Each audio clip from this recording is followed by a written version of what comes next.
नमस्कार, स्वागत है आप सभी का समीक्षा अधिकारी सहायक समीक्षा अधिकारी की मॉक टेस्ट श्रृंखला में। आज ये 30वां टेस्ट है जिसमें हम लोग 30 अति महत्वपूर्ण प्रश्न पूरी व्याख्या के साथ हल करेंगे। साथियों, अगर आप आरओ परीक्षा की तैयारी कर रहे हैं और आप एक गंभीर अभ्यर्थी हैं तो आप हमारे इस क्रैश कोर्स प्रोग्राम से जुड़ सकते हैं, जिसमें कुल 11 फुल टेस्ट आपको प्रोवाइड कराए जाते हैं और करंट अफेयर्स के 9 टेस्ट। इस तरह से आपको कुल 20 टेस्ट दिए जाते हैं, जिसकी पीडीएफ फाइल आपको मिलती है। ऑनलाइन एग्ज़ाम देने की, ऑनलाइन टेस्ट देने की आपको सुविधा मिलती है, जिससे आप बिल्कुल परीक्षा कक्ष जैसा माहौल महसूस कर सकें। तो आपके सामने हमारे क्रैश कोर्स के टेस्ट सीरीज की एक डेमो पीडीएफ की फ़ाइल आपके सामने खुली है। इसी तरह से आपको जो है सारी पीडीएफ जो मैंने आपको बताया दी जाती है। सभी प्रश्न उनके जो है बाइलिंगुअल उनका ट्रांसलेशन, यानी जो है हिंदी इंग्लिश में प्रश्न होते हैं, लेकिन व्याख्या जो है संपूर्ण उसकी हिंदी में होती है। प्रश्न का उत्तर देने के साथ ही में उसके बारे में जितनी भी चीज़ें इंपॉर्टेंट हैं, जो भी कंटेंट उस टॉपिक को क्लियर करने के लिए आवश्यक हैं, वो जो है व्याख्या में लिख दी जाती हैं, जो आप देख सकते हैं। इसी प्रकार जो है आपको सभी टेस्ट जो आप देंगे ऑनलाइन उसकी पीडीएफ दी जाएगी। तो आप ये कह सकते हैं कि आपको जो है क्वेश्चन आंसर के फॉर्मेट में पूरा का पूरा नोट्स उपलब्ध कराया जा रहा है इस क्रैश कोर्स के माध्यम से। तो सबसे पहले आप हमारे इस डेमो टेस्ट की पीडीएफ फाइल को प्राप्त करें। उसका लिंक इस वीडियो के डिस्क्रिप्शन बॉक्स में, साथ ही पिन कमेंट में दिया हुआ है। अगर आपको कोई असुविधा है, आप उसको नहीं ढूंढ पा रहे हैं, तो आप 9506742546 पर कॉल करके मांग सकते हैं। और अगर आप हमारे क्रैश कोर्स से जुड़ना चाहें तो आप ज्वाइन आरओ लिखकर इसी नंबर पर व्हाट्सएप से भेज दीजिए। आपको क्रैश कोर्स से जुड़ने से संबंधित समस्त जानकारी रिप्लाई में दे दी जाएगी।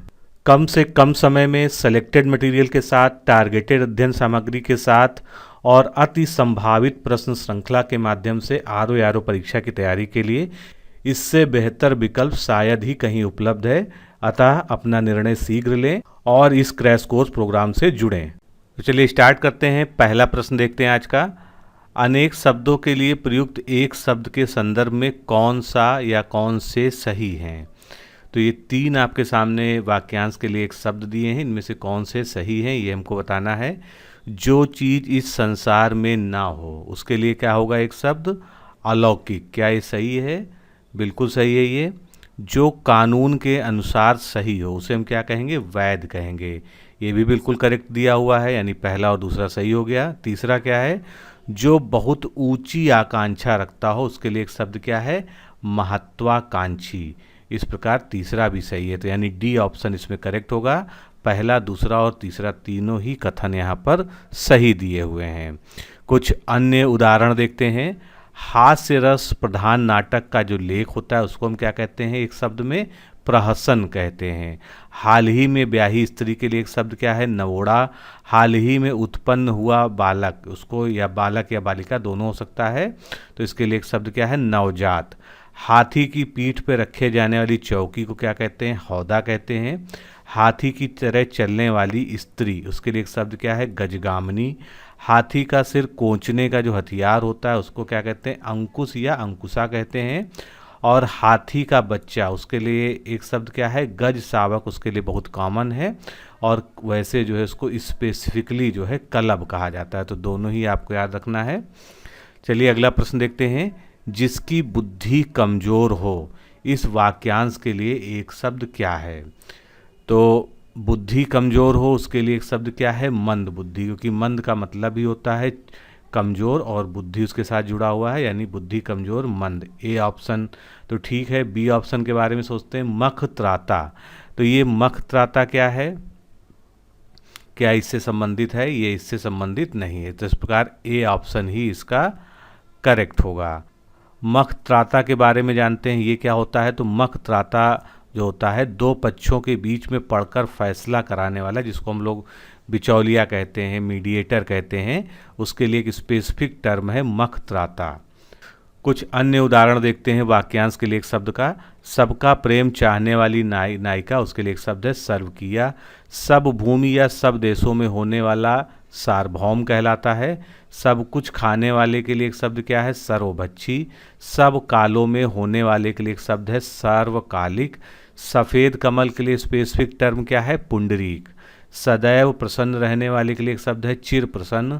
सदा स्त्रियों की मंडली में रहने की प्रवृत्ति वाला या स्त्रियों जैसी प्रवृत्ति वाला, उसके लिए एक शब्द क्या है? स्त्रैण, पूछा जा चुका है एक बार।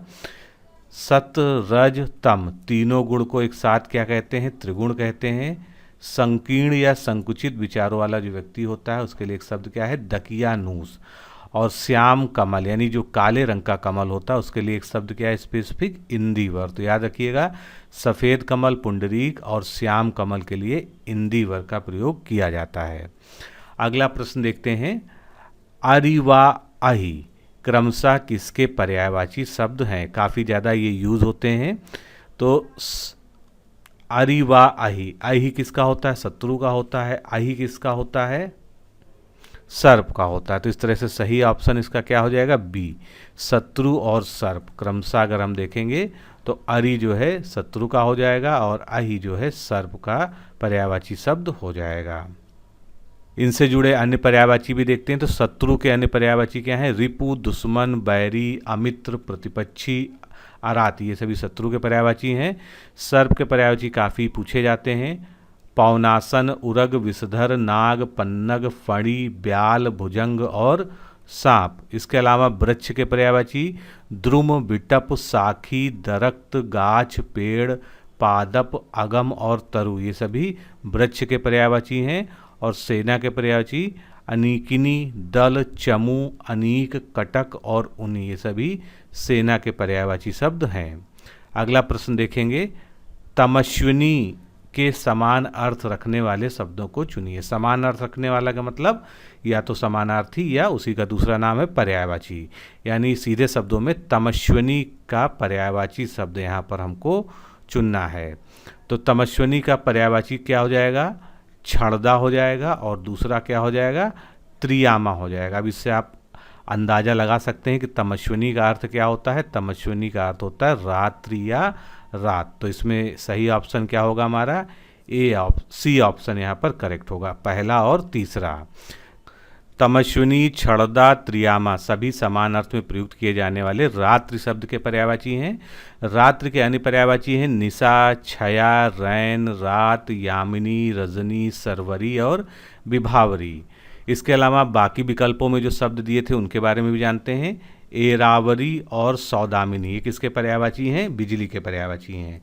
बिजली के अन्य पर्यायवाची क्या हैं? घन प्रिया, इंद्रवज्र, तड़ित, विद्युत, दामिनी, घन वल्लभी, सया, क्षण प्रभा, बीजुरी, चपला और चंचला, ये सभी जो है बिजली के पर्यायवाची हैं। बादल के पर्यायवाची देखते हैं, ये सभी बहुत महत्वपूर्ण एग्जाम के पॉइंट ऑफ व्यू से। पयोद, वारिद, जलद, नीरद, तोयद, अम्बुद, मेघ, पयोधर, जलधर, अब्द, बलाहक, कंद, अभ्र, घन, पर्जन्य, वारिवाह, तड़ित्वान, सारंग, जियूत और घुक, ये सभी बादल के पर्यायवाची शब्द हो गए। बाण के पर्यायवाची शब्द तीर, सायक, सिलिमुख, नराच, सर, विशिख, कलाप और आसुक, ये सभी जो है बाण के पर्यायवाची हो गए। बाज के पर्यायवाची शेन, शशदिन, कपोतारी। बहिन के पर्यायवाची सहोदरा, भगनी, सहगर्भिणी और बांधवी। बसंत के पर्यायवाची ऋतुराज, माधव, कुसुमाकर, मध्य ऋतु, मधुमास और मधु, ये सभी बसंत ऋतु के पर्यायवाची शब्द हो गए। अगला प्रश्न देखेंगे, निम्नलिखित वाक्य में रेखांकित शब्द का विलोम बताइए। तो पहले वाक्य को पढ़ते हैं, हम इस आंदोलन का बहिष्कार करते हैं। और इसमें रेखांकित शब्द क्या है? बहिष्कार। तो बहिष्कार का हमको विलोम बताना है। इसके चार ऑप्शन आपके सामने, साकार, अंगीकार, स्वीकार या अस्वीकार। तो बहिष्कार का जो विलोम हो जाएगा वो क्या हो जाएगा? बहिष्कार का जो सटीक विलोम होगा वो होगा अंगीकार। देखने में स्वीकार भी लगता है लेकिन स्वीकार और अस्वीकार ये दोनों आपस में विलोम शब्द हैं। कुछ अन्य विलोम शब्दों पर नज़र डालते हैं। स्वावलंबी का परावलंबी, स्वार्थी का परार्थी, स्वार्थ का निस्वार्थ या परमार्थ, स्वामी का विलोम सेवक, स्वाभाविक का अस्वाभाविक, स्वानुभूति का परानुभूति और स्वाधीनता का विलोम पराधीनता। अगला प्रश्न, विलोम की दृष्टि से निम्नलिखित में से कौन सा युग्म सही नहीं है? तो इसमें से कौन सा युग्म सही नहीं है ये हमको देखना है। अमावस्या का विलोम क्या होगा? पूर्णिमा होगा। कैसा है? बिल्कुल सही दिया हुआ है। अवनि का विलोम क्या होगा? अंबर होगा। अवनि मतलब पृथ्वी, अंबर मतलब आकाश। अतिवृष्टि का अनावृष्टि, अतिवृष्टि मतलब बहुत ज़्यादा वर्षा होना, अनावृष्टि का मतलब वर्षा बिल्कुल भी ना होना। तो ये तीनों ही ऑप्शन तो बिल्कुल ठीक दिए हैं। अब आमिष का सामिष नहीं होता, आमिष का विलोम क्या होना चाहिए? निरामिष होना चाहिए। इसीलिए जो है डी ऑप्शन यहाँ पर करेक्ट होगा। तो आमिष का विलोम क्या होगा? निरामिष। कुछ अन्य शब्दों पर भी ध्यान देते हैं। समीचीन का असमीचीन, समास का विलोम व्यास या विग्रह भी होता है। समावेशन का असमावेशन, समाप्त का असमाप्त या व्याप्त, समानता का असमानता, समान का असमान, समाधान का अवधान और समादृत का निरादृत। अगला प्रश्न देखते हैं, लिंग परिवर्तन की दृष्टि से निम्नलिखित में से किन शब्दों की वर्तनी अशुद्ध है? तो वर्तनी की दृष्टि से देखना है कि जब हम अन्य लिंग में उसका परिवर्तन करते हैं तो सही है या गलत है। चातक का चातकनी कैसा है? बिल्कुल सही दिया हुआ है। विहंगनी का अगर हम लिंग परिवर्तन करते हैं, क्या ये सही दिया हुआ है? विहंगम गलत दिया हुआ है। क्या होना चाहिए? विहंगी होना चाहिए। गायक का गायिका बिल्कुल ठीक दिया हुआ है। और द्विवार्षिक का द्विवार्षिक इस तरह से जो लिखा है वो वर्तनी की दृष्टि से अशुद्ध है। तो इसका सही उत्तर क्या होगा? केवल 2 और 4 इसमें गलत दिया हुआ है, बाकी जो है 1 और 3 सही है। विहंगनी की जगह पे क्या लिखा जाएगा? विहंगी लिखा जाएगा। और द्विवार्षिक को जो है द्विवार्षिक, इस तरह से जो है वर्तनी की दृष्टि से सही लिखा जाएगा। अब लिंग परिवर्तन से संबंधित बहुत सारे जो है वर्तनी के संबंध में प्रश्न आते हैं। प्रायः वाक्य शुद्धि में भी जो है लिंग परिवर्तन से संबंधित शब्दों को डाल दिया जाता है। तो इसमें कुछ अपवाद होते हैं, केवल हम उन अपवादों पर जो है ध्यान देंगे। तो लिंग पहचानने के कुछ सामान्य नियम हैं और उनके अपवाद क्या हैं ये यहाँ पर जानते हैं। जैसे पुल्लिंग की अगर हम बात करें तो जितने भी नक्षत्र ग्रह के नाम होते हैं वो सभी लगभग पुल्लिंग होते हैं। जैसे सूर्य, चंद्र, राहु, शनि, आकाश, बृहस्पति, बुध, ये सभी क्या है? ये पुल्लिंग है। लेकिन इसका अपवाद क्या है? पृथ्वी, पृथ्वी क्या है? स्त्रीलिंग है। अनाजों के नाम जो होते हैं वो प्रायः पुल्लिंग होते हैं, जैसे गेहूँ, बाजरा, चना, जौ। लेकिन इसका अपवाद क्या है? खेसारी, मक्की, ज्वार, अरहर, मूंग, ये सभी स्त्रीलिंग में प्रयोग होते हैं। महीनों के नाम फरवरी, मार्च, चैत, बैसाख, ये सभी क्या है? पुल्लिंग नाम है। लेकिन इसके अपवाद क्या है? जनवरी, मई और जुलाई, ये स्त्रीलिंग में प्रयुक्त होते हैं। द्रव पदार्थों के नाम जैसे शरबत, दही, दूध, पानी, तेल, कोयला, पेट्रोल, घी, ये सभी क्या है? पुल्लिंग हैं। लेकिन इसके अपवाद हैं चाय, स्याही, शराब, कॉफ़ी, लस्सी, चटनी, ये सभी क्या है? ये सभी स्त्रीलिंग में प्रयोग होते हैं। इसके अलावा वर्णमाला के जो अक्षर हैं जैसे क, ख, ग, घ, त, थ, अ, आ, उ, ये सभी क्या है? ये सभी पुल्लिंग हैं। लेकिन वहीं पर अपवाद क्या है? ई, री, ये सभी स्त्रीलिंग में प्रयोग होते हैं। शरीर के बहुत सारे अंग हैं जो पुल्लिंग की तरह प्रयोग होते हैं, जैसे हाथ, पैर, गला, अंगूठा, कान, सिर, मस्तक, मुंह, घुटना, हृदय, दांत, ये सभी क्या है? ये पुल्लिंग में प्रयोग होते हैं। लेकिन इसके अपवाद क्या है? जीभ, आँख, नाक, कोहनी, कलाई, ठोड़ी, खाल, बाह, नस, हड्डी, इंद्रिय, कांख, उंगलियां, ये सभी स्त्रीलिंग में प्रयुक्त होती हैं। अब स्त्रीलिंग की जो है कुछ पहचान व उसके अपवाद देखते हैं। आपको मेन अपवाद पे ध्यान देना है। तो जिन नक्षत्रों के नाम होते हैं ज़्यादातर वो जो है स्त्रीलिंग होते हैं, जैसे अश्विनी नक्षत्र है, रेवती, मृगशिरा, चित्रा, भरणी, रोहिणी, ये सभी क्या है? स्त्रीलिंग हैं। लेकिन इसका अब अपवाद क्या है? अभिजित और पुष्य, ये 2 नक्षत्र जो हैं ये क्या है? ये पुल्लिंग हैं। नदियों के नाम प्रायः स्त्रीलिंग होते हैं, जैसे रावी, कावेरी, कृष्णा, यमुना, सतलज, रावी, व्यास, गोदावरी, झेलम, गंगा। लेकिन वहीं पर सोन नदी या जिसको सोण कह सकते हैं, सिंधु और ब्रह्मपुत्र, ये सभी नद हैं, यानी क्या है? ये पुल्लिंग हैं। आहार के नाम जैसे सब्जी, दाल, कचौरी, पूरी, रोटी, ये सभी क्या है? ये स्त्रीलिंग हैं। इसके अपवाद यहाँ पर हलवा, अचार, रायता, ये क्या है? ये सभी पुल्लिंग हैं। और बाकी जो है ये सभी स्त्रीलिंग हैं। खाने पीने की चीज़ें स्त्रीलिंग हैं, जैसे कचौड़ी, पूड़ी, खीर, दाल, पकौड़ी, रोटी, चपाती, तरकारी, सब्जी, खिचड़ी, ये क्या है? स्त्रीलिंग हैं। लेकिन इसका अपवाद क्या है? पराठा, हलवा, भात, दही, रायता, ये सभी क्या है? ये सभी पुल्लिंग हैं। कुछ मसाले आदि भी स्त्रीलिंग के अंतर्गत आते हैं, जैसे दालचीनी, लौंग, हल्दी, मिर्च, धनिया, इलायची, अजवाइन, सौंफ, चिरौंजी, चीनी, कलौंजी, चाय, कॉफ़ी, ये सभी स्त्रीलिंग में आते हैं। लेकिन इसका अपवाद क्या है? धनिया, जीरा, गरम मसाला, नमक, तेज पत्ता, केसर, कपूर, ये सभी क्या है? ये सभी पुल्लिंग में आते हैं। चलिए अगला प्रश्न देखते हैं। निम्नलिखित में से शुद्ध वाक्य का चयन कीजिए, यानी जो वर्तनी और हिंदी की दृष्टि से, मानक हिंदी की दृष्टि से सही हो वो कौन सा वाक्य है? वह पाँव से जूता निकाल रहा है, बिल्कुल गलत लिखा हुआ है। उसकी भुजाएं घुटने तक लंबी हैं, यहाँ पर क्या है? वचन संबंधी अशुद्धि, अभी इसको आगे देखते हैं, ये भी गलत है। वे कपड़े के पुराने व्यापारी हैं, ये वाक्य जो है बिल्कुल सही है। और वह बाजार में सब्जी लाने गया, ये भी गलत है। तो ये जो गलत हैं वर्तनी की दृष्टि से, व्याकरण की दृष्टि से अशुद्ध हैं, इनके बारे में देखते हैं। तो वह पाँव से जूता निकाल रहा की जगह क्या होना चाहिए? जूता उतार रहा है। उसकी भुजाएं घुटने तक लंबी नहीं है, यहाँ पर क्या है? घुटनों तक लंबी हो जाएंगी। फिर वह बाजार में सब्जी लाने गया, ये था, यहाँ पर क्या हो जाएगा? वह बाजार से सब्जी लाने गया, यानी यहाँ पर क्या था? कारक जो था वो गलत दिया हुआ था। तो ये शुद्ध वाक्य हैं। आगे चलते हैं। निम्नलिखित में से किस विकल्प में सभी रीतिबोधक क्रिया विशेषण के उदाहरण हैं?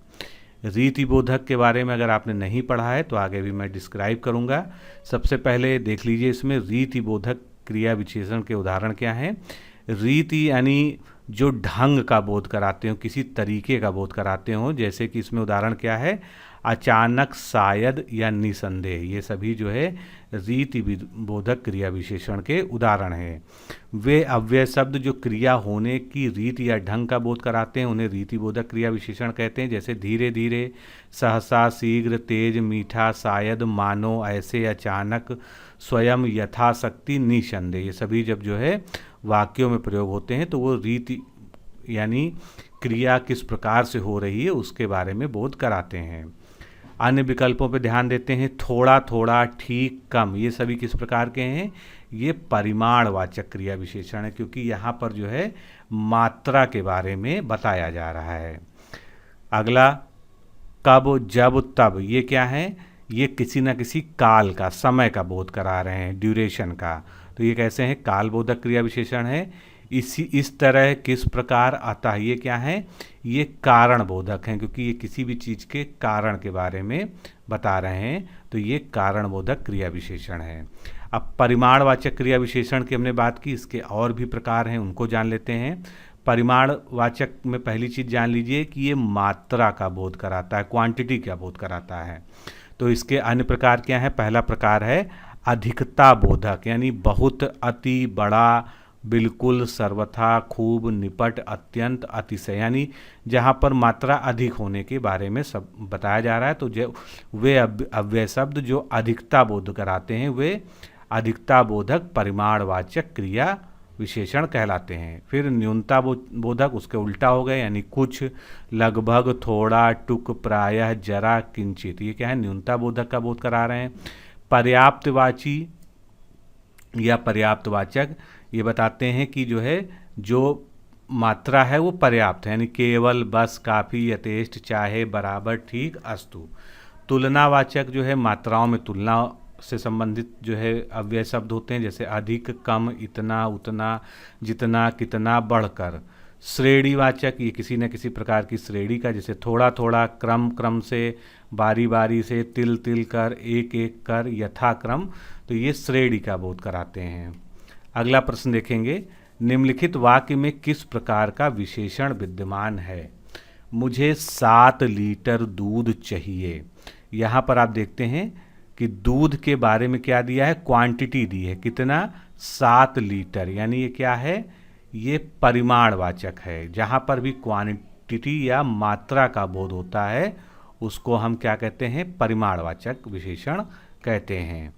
तो किसी पदार्थ की निश्चित या अनिश्चित मात्रा, परिमाण, नाप या तौल आदि का बोध कराने वाले विशेषण को हम परिमाणवाचक विशेषण कहते हैं। अब इसमें बहुत सारे शब्द हैं, जैसे काफ़ी, ठीक ठाक, बहुत, कम, अत्यंत, अतिशय, बहुधा, थोड़ा, अल्प, कुछ, पर्याप्त, प्रभूत, न्यून, बूंद बूंद, स्वल्प, केवल, प्रायः, अनुमानता, सर्वथा, उतना, जितना, खूब, तेज, अति, जरा, कितना, बड़ा, भारी, लगभग, बस, इतना, थोड़ा, पर्याप्त, जरा, खूब, अत्यंत, तनिक, बिल्कुल, स्वल्प, केवल, सर्वथा, अल्प।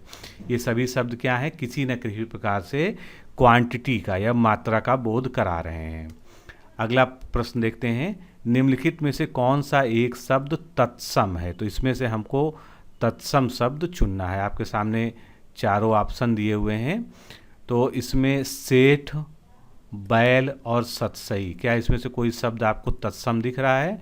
बिल्कुल नहीं, इसमें कोई भी तत्सम नहीं है। ये सभी क्या है? तद्भव हैं।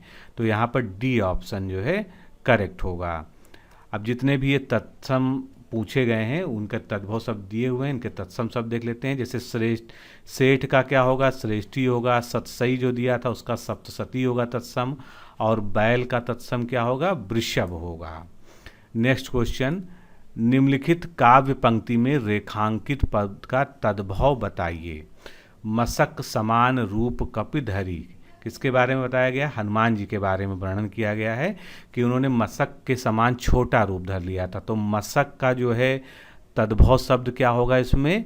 मच्छर, मच्छर के जैसे छोटा रूप उन्होंने धर लिया था। अब इसको देख लेते हैं। मत्स्य क्या है? एक तत्सम शब्द है। और मछली इसका जो है तद्भव हो गया। इसी तरह मक्खी का क्या हो जाएगा? मक्षिका हो जाएगा। और मगर का मकर हो जाएगा। और मशक की हमने बात करी ली, मशक का जो है मच्छर होता है। अगला प्रश्न देखते हैं, 10वीं अनुसूची यानी जो दल बदल कानून से संबंधित है, 10वीं अनुसूची के तहत निरर्हता के सवालों का निपटारा कौन करता है? राष्ट्रपति करता है। क्या ये स्टेटमेंट सही है? क्योंकि हमको इस दोनों कथनों में से सही कथन जो है बताना है।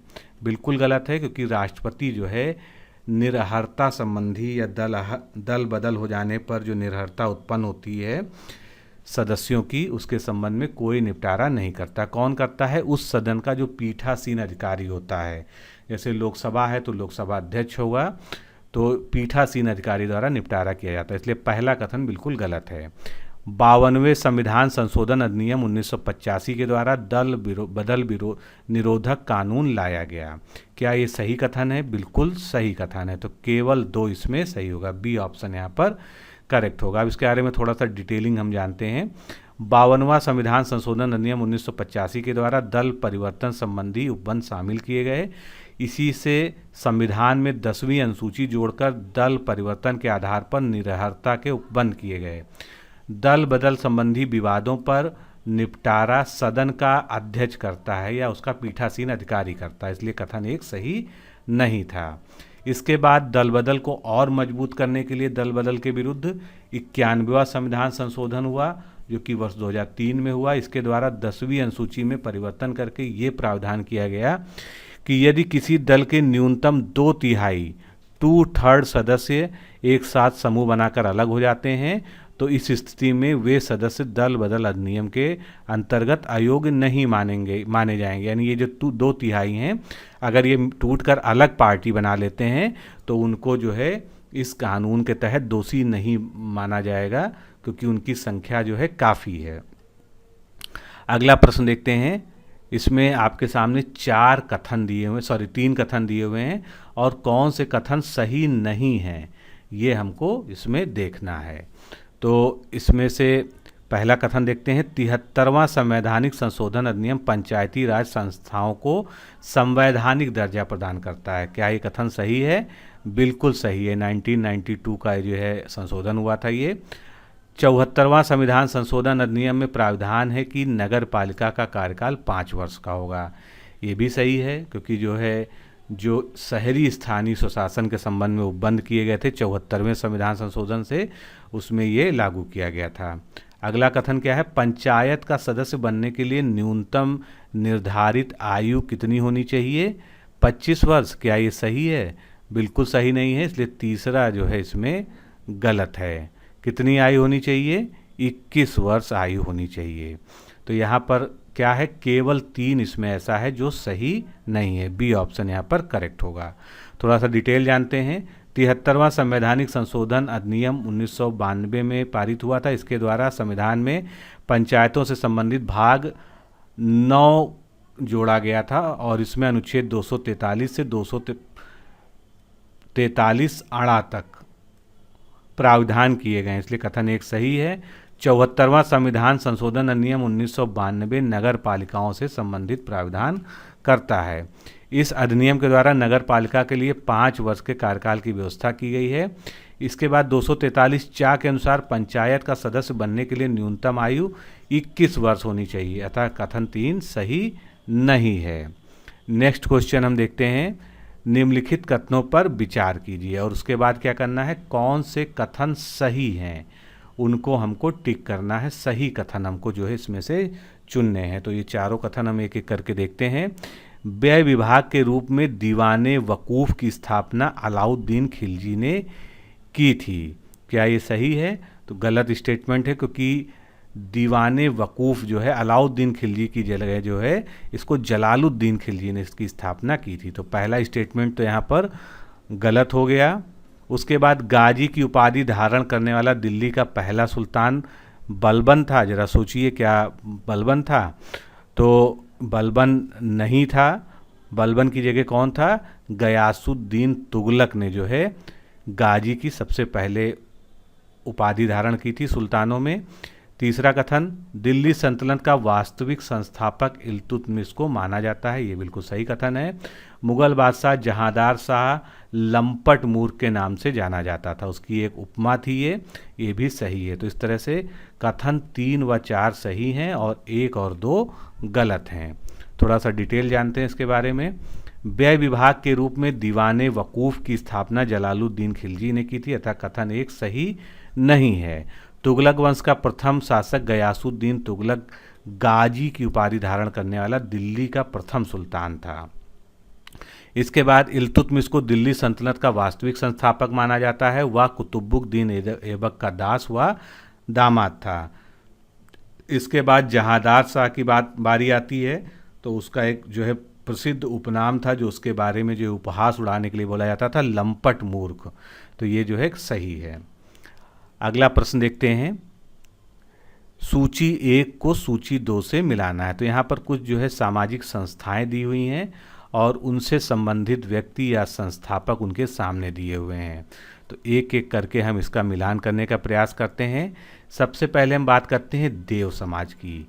तो देव समाज की स्थापना किसने की थी? शिव नारायण अग्निहोत्री ने की थी। तो पहले का जो है दूसरा हो गया। फिर भारतीय सेवक समाज, तो भारतीय सेवक समाज जो है ये जिसको हम सर्वेंट ऑफ इंडिया सोसाइटी कहते हैं इंग्लिश में, जो हम लोग ज़्यादा कॉमनली याद रखते हैं, गोपाल कृष्ण गोखले द्वारा स्थापित थी। उसके बाद बात करते हैं साधारण ब्रह्म समाज, क्योंकि ब्रह्म समाज भी बट गया था बाद में, विश्वनाथ शास्त्री उससे संबंधित हैं, बिल्कुल सही है। फिर आदि ब्रह्म समाज की बात करते हैं केशव चंद्र सेन। तो इस तरह से हमारा ऑप्शन कौन सा सही हुआ? सी ऑप्शन हमारा करेक्ट हुआ। इसको एक बार और यहीं पर रिपीट कर लीजिए जिससे याद हो जाए। Dev Samaj Shiv Narayan Agnihotri, servants of India society या भारत सेवक समाज गोपाल कृष्ण गोखले, साधारण ब्रह्म समाज विश्वनाथ शास्त्री और आदि ब्रह्म समाज केशव चंद्र सेन। अगला प्रश्न देखेंगे, भारत पाकिस्तान सीमा से लगने वाले निम्नलिखित राज्यों केंद्र शासित प्रदेशों को उनकी सीमा की लंबाई के अनुसार कम से अधिक की ओर लगाना है। यानी सबसे पहले हमको वो राज्य लेना है जिसकी सबसे कम सीमा पाकिस्तान से लगती है। तो इसमें सबसे कम सीमा किसकी पाकिस्तान से लगेगी? पंजाब की। पंजाब के बाद किसकी सबसे कम सीमा लगेगी? राजस्थान की। और उसके बाद सबसे ज़्यादा किसकी लगेगी? जम्मू कश्मीर की। तो क्या क्रम हो जाएगा? 3, 2, 1। बी ऑप्शन यहाँ पर करेक्ट होगा। अब ये सीमा की जो लंबाई है ये कितनी है? जम्मू कश्मीर की सबसे ज़्यादा लग रही है, लगभग 1225 किलोमीटर, राजस्थान की 1037 किलोमीटर और पंजाब की 553 किलोमीटर। अगला प्रश्न देखेंगे, उपयुक्त विशेषताएं किस तटीय मैदान की? यानी एक तटीय मैदान के बारे में यहाँ पर 3 कथन दिए हुए हैं आपके सामने। आपको ये बताना है कि ये किससे संबंधित है। यह मैदान पूर्वी घाट और बंगाल की खाड़ी के मध्य स्थित है। तो पूर्वी घाट और बंगाल की खाड़ी के मध्य स्थित है। उसके बाद दूसरा है उत्तर में गंगा के मुहाने से दक्षिण में कन्याकुमारी तक इसका फैलाव है। उत्कल, काकीनाडा, कोरोमंडल का मैदान इसके अंतर्गत आता है। तो ये कौन सा मैदान है? पूर्वी तटीय मैदान है। सी ऑप्शन यहाँ पर बिल्कुल सही होगा। उपरोक्त सभी विशेषताएं पूर्वी तटीय मैदान से संबंधित हैं। यह मुख्यतः अभिनव और एवं टर्सरी जलोढ़ के द्वारा निर्मित है। अब भारत के जो प्रमुख तट हैं इनके बारे में पूछा जाता है कि इसका विस्तार कहाँ से कहाँ तक है। तो सबसे पहले हम कोंकण तट की बात करते हैं। तो ये पश्चिमी घाट की उत्तरी भाग है, जो कि जो है आप देखते होंगे गुजरात से जो है निकलता है। तो ये दमन से गोवा तक का जो इलाका है, इस तरह से अगर हम देखें मानचित्र को तो यहाँ पर जो है गुजरात इस तरह से कुछ है। तो दमन से लेके और गोवा तक का जो इलाका है वो क्या है? कोंकण तट है। उसके बाद बात आती है मालाबार तट, जिसको केरल तट भी कहते हैं। ये भी पश्चिमी घाट का दक्षिणी भाग है। यह मंगलुरु से कन्याकुमारी तक है। तो ये मंगलुरु से कन्याकुमारी तक, यहाँ तक जो है इस तरह से ये है। उसके बाद उत्तरी सरकार तट की बात आती है। ये पूर्वी तट का उत्तरी भाग है। पूर्वी तट इधर का है तो इसका उत्तरी भाग है यहाँ पर उड़ीसा के नीचे। तो आंध्र प्रदेश में कृष्णा नदी से लेके गोदावरी तक का जो भूभाग है ये जो है उत्तरी सरकार तट कहलाता है। उसके नीचे कोरोमंडल आता है। तो पूर्वी तट का दक्षिणी भाग है जो आंध्र प्रदेश में और तमिलनाडु का तटीय भाग है, यानी कोरोमंडल तट उसके नीचे आता है। तो इसको थोड़ा सा मैप में ध्यान से देखिएगा, हमेशा के लिए याद हो जाएगा। अगला प्रश्न देखते हैं। 2019 में चर्चित महिलाओं से संबंधित निम्नलिखित कथनों में से सही उत्तर का चयन कीजिए। ये सभी चर्चित महिलाएं हैं 2019 की। इसमें हमको देखना है कि कौन कौन से फैक्ट जो है इसमें सही दिए हुए हैं। तो पहला फैक्ट हम पढ़ते हैं। Avani Chaturvedi Indian air force fighter plane उड़ाने वाली पहली महिला बन गई। क्या ये कथन सही है? बिल्कुल सही है अवनी चतुर्वेदी के बारे में ये। उसके बाद ट्रैक इवेंट में गोल्ड जीतने वाली पहली भारतीय एथलीट कौन है? दीपा कर्माकर। क्या ये कथन सही है? बिल्कुल गलत है, क्योंकि इसका सही उत्तर क्या होना चाहिए? इसका सही उत्तर होना चाहिए हिमा दास। T20 में 2000 रन बनाने वाली पहली महिला खिलाड़ी हरमनप्रीत कौर बनी है। ये भी कथन गलत है, क्योंकि इसका सही उत्तर क्या होना चाहिए? मिताली राज। उसके बाद IMF की CEO बनने वाली पहली भारतीय महिला अंशुला कांत हैं। ये भी कथन गलत है। क्यों?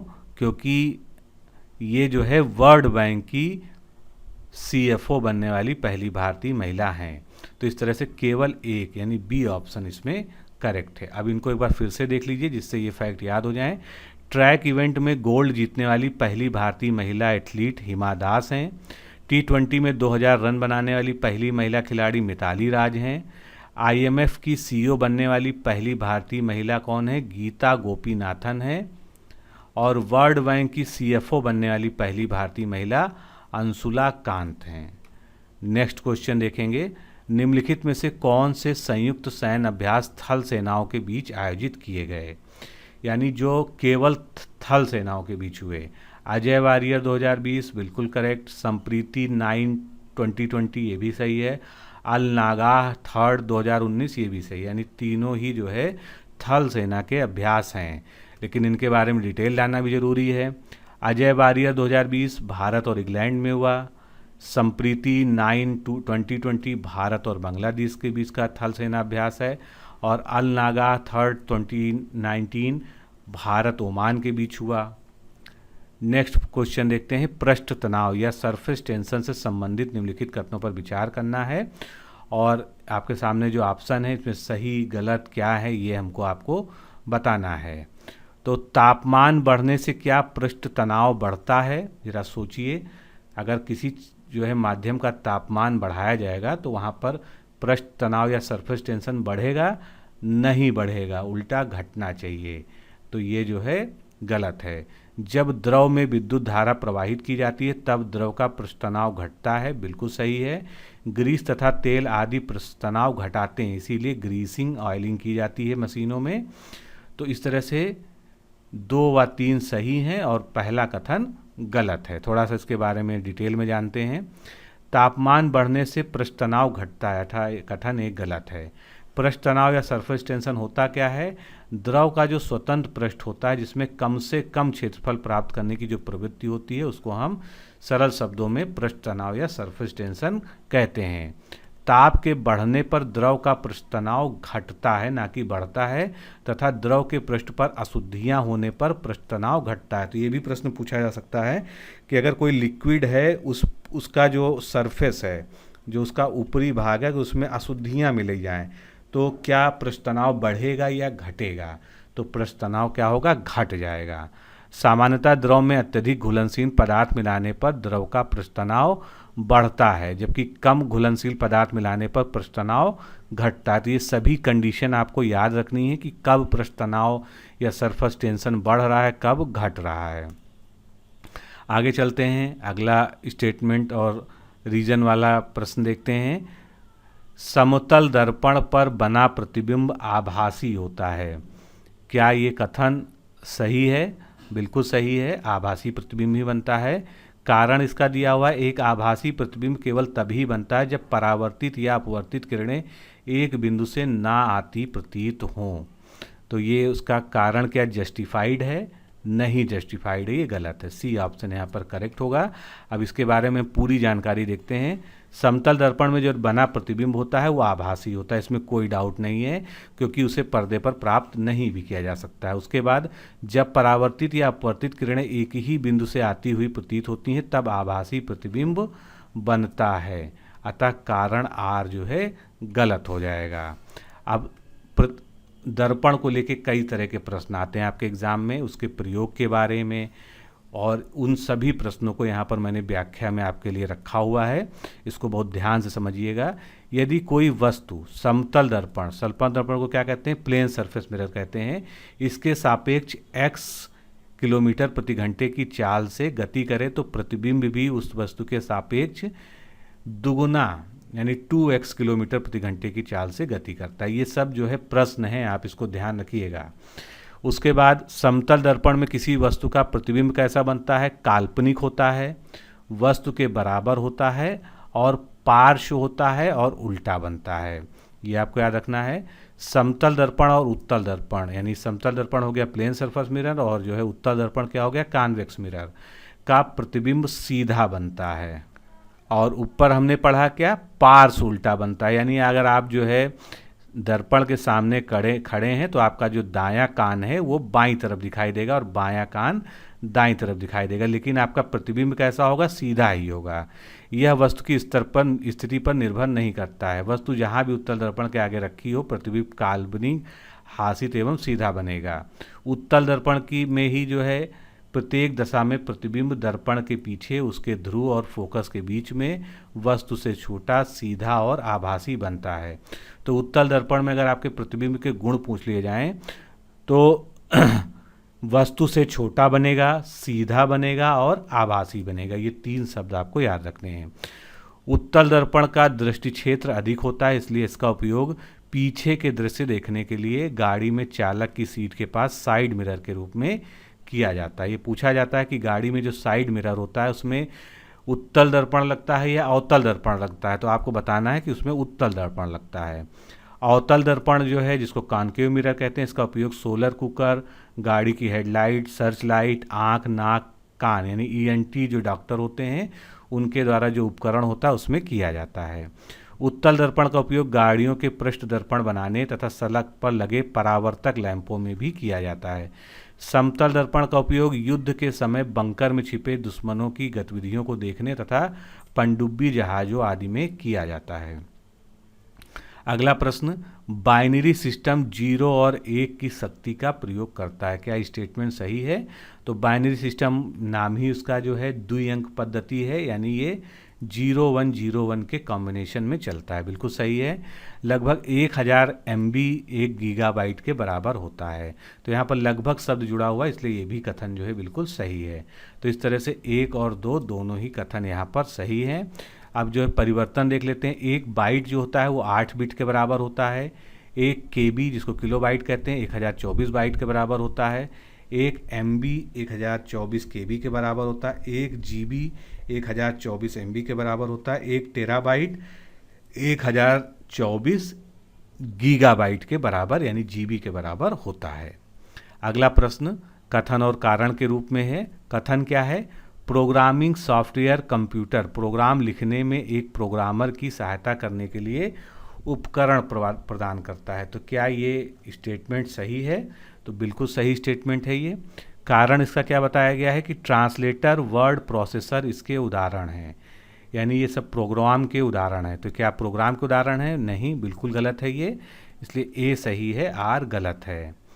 प्रोग्रामिंग सॉफ्टवेयर के उदाहरण कौन कौन से हो सकते हैं? टेक्स्ट एडिटर, इंटरप्रेटर और कंपाइलर। ट्रांसलेटर सिस्टम सॉफ्टवेयर का उदाहरण है तथा वर्ड प्रोसेसर जो है अनुप्रयोग सॉफ्टवेयर यानी एप्लीकेशन सॉफ्टवेयर का उदाहरण है। नेक्स्ट क्वेश्चन देखेंगे। 14वें वित्त आयोग से संबंधित निम्नलिखित कथनों पर विचार कीजिए। कौन से कथन सही नहीं हैं? नहीं पर ध्यान दीजिएगा। कौन से कथन सही नहीं हैं ये हमको बताना है।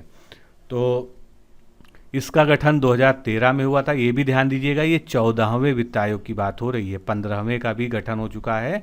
तो 14वें का गठन कब हुआ था? 2013 में हुआ था, बिल्कुल ठीक है। इसकी अवधि 2015 से 20 तक है, ये भी ठीक है।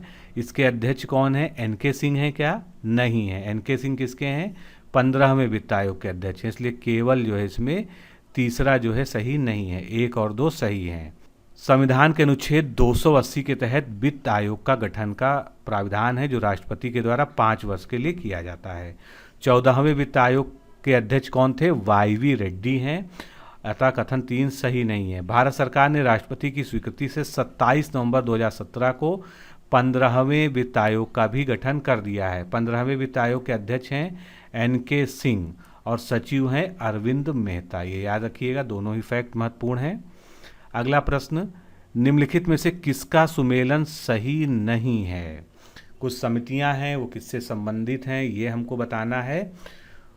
तो एक एक करके देखते हैं। हनुमंत राव समिति, ये क्या मोटर वाहन करों में वृद्धि संबंधित है? बिल्कुल गलत, ये नहीं है। ये किससे संबंधित है? ये उर्वरक के बारे में एक समिति बनी थी, उससे संबंधित है। वाचु समिति किससे संबंधित है? वाचु समिति जो है प्रत्यक्ष कर से संबंधित है, इसलिए ठीक है। उसके बाद सत्यम समिति, ये किससे संबंधित है? ये जो है वस्त्र नीति यानी टेक्सटाइल पॉलिसी से संबंधित है, ये भी ठीक है। सुंदर राजन समिति, ये किससे संबंधित है? तो सुंदर राजन समिति 4 धाम परियोजना से संबंधित नहीं है। तो इस तरह से 1 और 4 जो है ये सुमेलित नहीं है, 2 और 3 सुमेलित हैं। बाकी के बारे में जान लेते हैं। हनुमंत राव समिति उर्वरक से संबंधित है। सुंदर राजन समिति पेट्रोलियम से संबंधित है। मोटर वाहन करों में वृद्धि के लिए समिति बनी थी भूरे लाल समिति, और 4 धाम परियोजना के लिए समिति बनी थी रवि चोपड़ा समिति।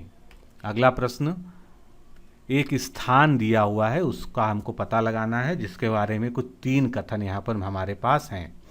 यह स्थान मथुरा से लगभग 21 किलोमीटर दूर है। यहाँ भगवान कृष्ण के बड़े भाई बलराम जी का मंदिर है और वर्ष में 2 बार यहाँ पर मेला लगता है। ये कौन सा स्थल है? तो जो लोग मथुरा और उसके आसपास के हैं, थोड़ा जो है उनको ज़रूर आइडिया होगा। दाऊ जी, कन्नौज, वृंदावन, देवगढ़। तो 21 किलोमीटर की दूरी है, यानी मथुरा के काफ़ी पास का वो जगह होनी चाहिए। तो इसका सही उत्तर क्या है? दाऊ जी। उपयुक्त तीनों ही विशेषताएं दाऊजी नामक स्थान के बारे में हैं।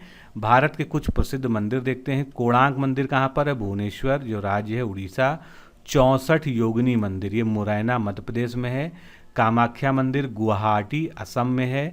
जगन्नाथ मंदिर पुरी उड़ीसा में है। बिठूर मंदिर कहाँ पर है? कानपुर में है।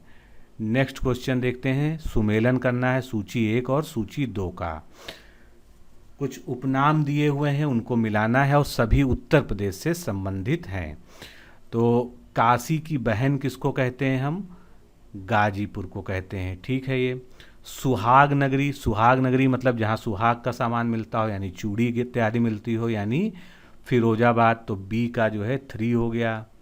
उसके बाद चलते हैं भारत का मानचेस्टर, जहाँ पर उद्योग धंधे बहुत और खासकर वस्त्र उद्योग, तो ये क्या है? कानपुर हो गया।